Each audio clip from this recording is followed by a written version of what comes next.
दोस्तों, अगर आप अपने बैंक खाते से लेन देन करते हैं ज्यादा, तो अब आपको संभल कर और लिमिट में लेन देन करना होगा। अगर आपने लिमिट को क्रॉस किया तो आ सकता है आपके पास भी नोटिस।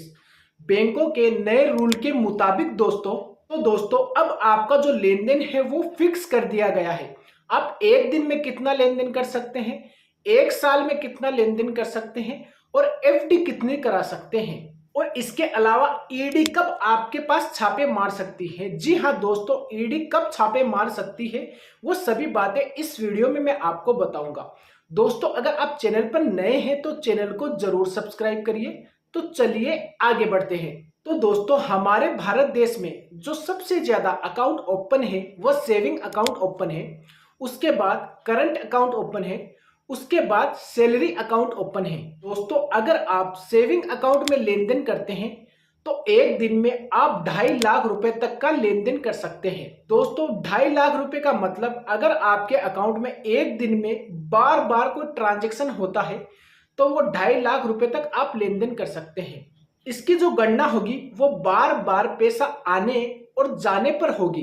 दोस्तों, ऐसा नहीं है कि आप एक साथ 2.5 लाख रुपए किसी से ले ले, ऐसी गणना नहीं होगी। आपकी जो गणना होगी बार बार के ट्रांजैक्शन से होगी।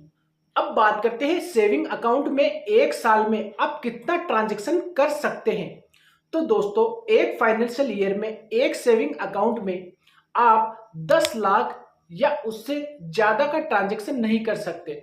अगर आप 10 लाख या उससे ज्यादा का ट्रांजैक्शन करते हैं तो फिर आएगा आपके पास भी नोटिस। अब आपके दिमाग में ये सवाल आ रहा होगा कि कई लोग ज्यादा ट्रांजैक्शन करते हैं, सेविंग में 15 भी हो जाता है, 20 भी हो जाता है। तो हाँ दोस्तों, हो जाता है, लेकिन उसका पर्याप्त कारण आपको देना होगा कि ये पैसा आपके पास कहां से आया, ये बताना होगा। तो इसके लिए आपको अपनी इनकम टैक्स रिटर्न को फाइल करना होगा। जी हाँ दोस्तों, आईटीआर को लगाना होगा। आपके लिए आईटीआर का फाइल करना बहुत जरूरी होता है। आपको न्यूज़पेपर में देखने को मिलता है कि ईडी ने यहां पर छापा मारा, ईडी ने वहां पर छापा मारा। तो ये होता कैसे है? कई लोग क्या करते हैं, ब्लैक मनी ये रखते हैं अपने पास और उसको बैंक में ट्रांजैक्शन के लिए यूज करते हैं। तो इससे क्या वो नजर में आ जाते हैं ईडी की, तो ईडी उसके बाद छापा मारती है। तो दोस्तों, जो भी ट्रांजैक्शन आप अपने बैंक में करो उसका पर्याप्त कारण आप आईटीआर में शो करें। यानी कि दोस्तों, जो पूरी रिपोर्टिंग आपको करनी है अपनी इनकम की वो आईटीआर में करना है, और आपने जो भी ट्रांजैक्शन किया है वो अपने आईटीआर में जरूर दिखाना है। इसके अलावा दोस्तों, हम बात करते हैं करंट अकाउंट की। तो दोस्तों, करंट अकाउंट किसके लिए होता है? तो दोस्तों, करंट अकाउंट एक बिजनेसमैन के लिए होता है। जी हाँ दोस्तों, अगर आप कोई बिजनेस चलाते हैं तो आपको करंट अकाउंट ओपन करवाना होता है।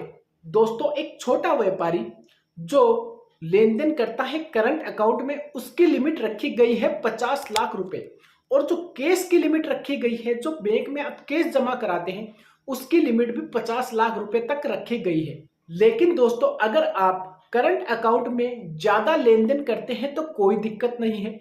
आप बिजनेस के पर्पज से लेन देन तो कर सकते हैं, वो आप अपने आईटीआर में, जीएसटी में, ऑडिट में मेंशन करेंगे। इसके अलावा आप एक्स्ट्रा लेन देन करते हैं तो फिर आप नजर में आ जाएंगे। तो करंट अकाउंट की कोई भी लिमिट नहीं है, आप जितना चाहो उतना लेन देन करो, लेकिन आपकी बिजनेस की इनकम होना चाहिए, कोई अदर इनकम नहीं। जो भी पैसा आपके करंट अकाउंट में आए वो आपका बिजनेस का होना चाहिए। ऐसा नहीं कोई ब्लैक मनी आपके करंट अकाउंट में शो हो जिसका आप पर्याप्त कारण नहीं बता पाए। तो दोस्तों, आपको बिल्कुल भी ऐसा नहीं करना है, वरना आप ईडी की नजर में आ जाएंगे और इनकम टैक्स डिपार्टमेंट की नजर में आएंगे तो और आएगा आपके पास नोटिस। इसके अलावा दोस्तों, अगर आप क्रेडिट कार्ड से लेन देन करते हो तो एक साल में, एक फाइनेंशियल ईयर में आप 1 लाख रुपए तक कैश निकाल सकते हो, इससे ज्यादा का नहीं। अगर दोस्तों आप क्रेडिट कार्ड से 1 लाख रुपए से ज्यादा विड्रॉल करते हो, कैश निकालते हो, फिर आपको ये बताना होगा कि ये पैसा कहाँ खर्च किया, और आपके पास आ सकता है इनकम टैक्स का नोटिस। अब दोस्तों, हम बात करते हैं एफडी की। दोस्तों, एक फाइनेंशियल ईयर में आप 10 लाख या उससे ज्यादा की एफडी नहीं करा सकते। आप 10 लाख की एफडी तो करा सकते हैं, लेकिन उसके ज्यादा की नहीं। अब दोस्तों, आप अपने बैंक अकाउंट को लिमिट में कैसे चलाएं? तो दोस्तों आपको ध्यान रखना है, आपके बैंक अकाउंट में जो फालतू के ट्रांजैक्शन होते हैं, किसी दूसरे के ट्रांजैक्शन होते हैं, वो बंद करना है।